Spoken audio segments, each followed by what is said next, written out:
Y el país se integra, sí, compañeros, les saludamos desde la Asamblea Nacional, en donde algunas autoridades de Estado comparecieron a las mesas legislativas, una de ellas de la Comisión de Seguridad, en donde acudió la ministra de Gobierno, Mónica Palencia, y también el viceministro Esteban Torres.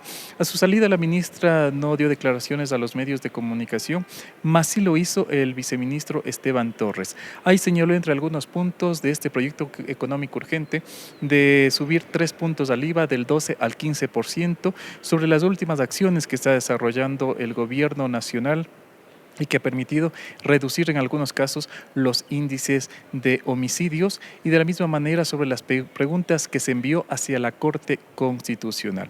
Escuchemos lo que dijo el viceministro Esteban Torres. Bueno, primero felicitar a los policías que están en la calle, a las Fuerzas Armadas que están en la calle. Los resultados son positivos, pero no se puede cantar victoria todavía, porque esta es una batalla y es una batalla que se sigue librando. Pero lo importante, más allá de que hemos salido de una comparecencia reservada en la Comisión de Seguridad, es saber que incluso los asambleístas de distintas tiendas políticas han reconocido que en sus ciudades, incluso en Durán, se respira tranquilidad.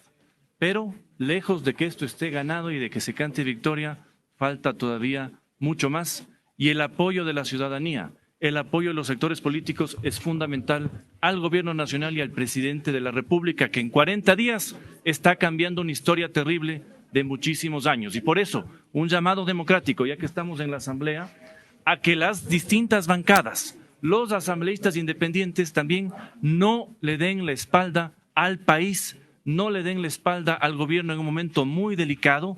Realmente hay problemas con las finanzas públicas y por eso lo que se ha planteado, que tiene un respaldo ciudadano, doloroso, pero tiene un respaldo ciudadano, tiene que llegar también a la Asamblea Nacional para que podamos no solo seguir pagando a los policías, a los militares, seguir en la lucha contra la seguridad, sino a la vez también seguir cumpliendo los compromisos con los municipios, seguir cumpliendo las distintas responsabilidades y, por supuesto, incluso los salarios de los funcionarios públicos que están en riesgo de ser pagados este mes. ¿Es complejo el panorama? ¿Es complejo el panorama? ¿Es necesario subir el IVA entonces?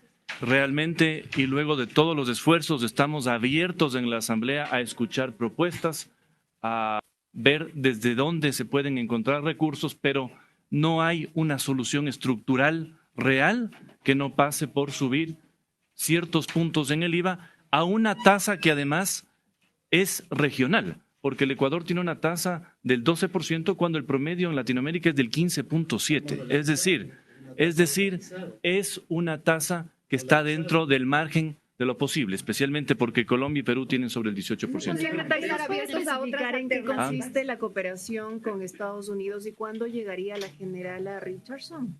Bueno, es en estas semanas, hay una cooperación abierta con los Estados Unidos y con otros países. Fundamentalmente lo que hace falta es apoyo en inteligencia. No contamos de este momento con un sistema de inteligencia como que se espera para el Plan Fénix y además recursos para la policía y para toda la lucha contra la inseguridad.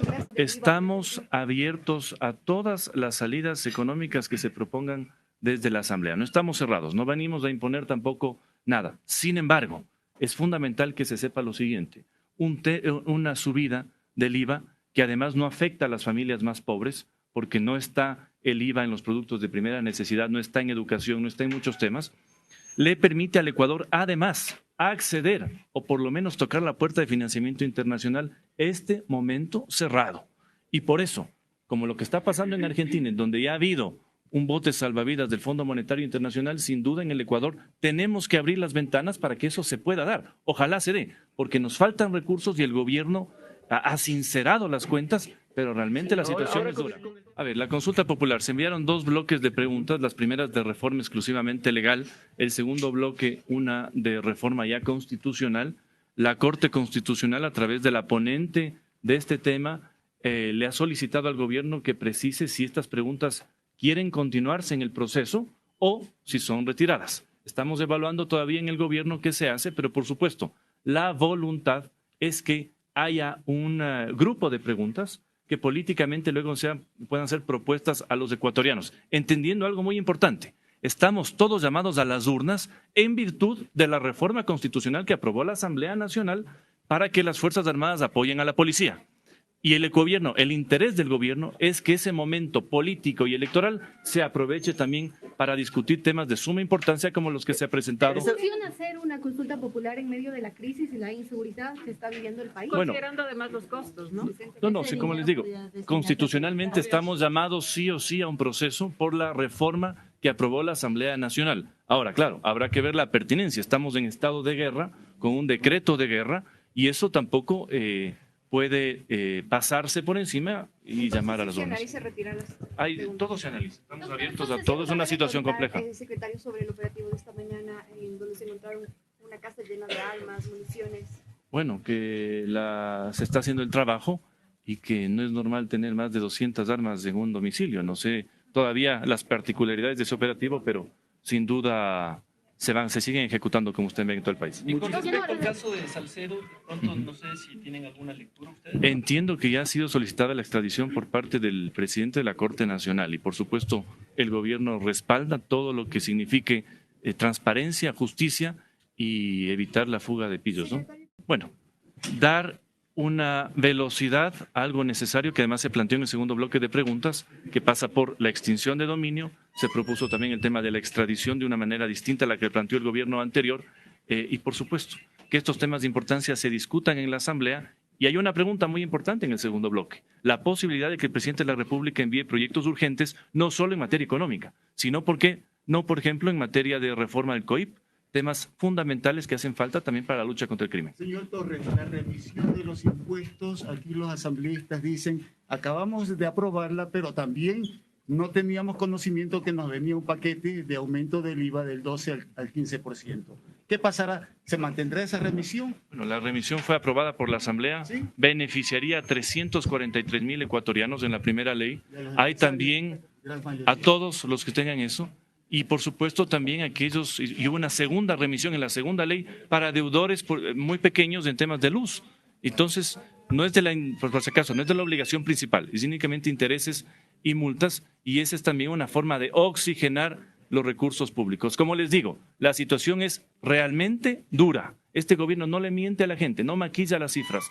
Realmente es complicada y por eso se pide un esfuerzo político y ciudadano a todos. ¿Qué nos puede comentar del supuesto envenenamiento a miembros de las Fuerzas Armadas?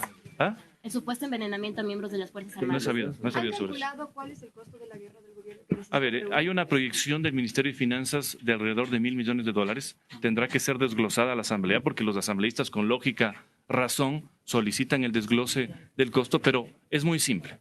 60,000 policías que se movilizan, más allá de que su sueldo se tiene que pagar, eso implica gastos de operaciones, armamento, municiones, chalecos, 30,000 militares que también se movilizan, que tienen que dormir, que tienen que actuar. Eso implica un gasto realmente fuerte y todo lo que hay que hacer a la par para dotar de inteligencia definitivamente en la lucha contra el crimen. Entonces la situación, como les digo, cuesta, pero no solo es el tema de la guerra. Hay un descuadre de las finanzas públicas con lo que estaba proyectado ya por parte de este gobierno para el pago de los GATS, para el pago de distintas obligaciones que se tienen y que no pueden quedar impagas tampoco. Además de Estados Unidos, ¿buscarán el apoyo de otro país? Hay más países que están apoyando también. ¿Cuáles? ¿Qué país? Israel, Inglaterra, varios países.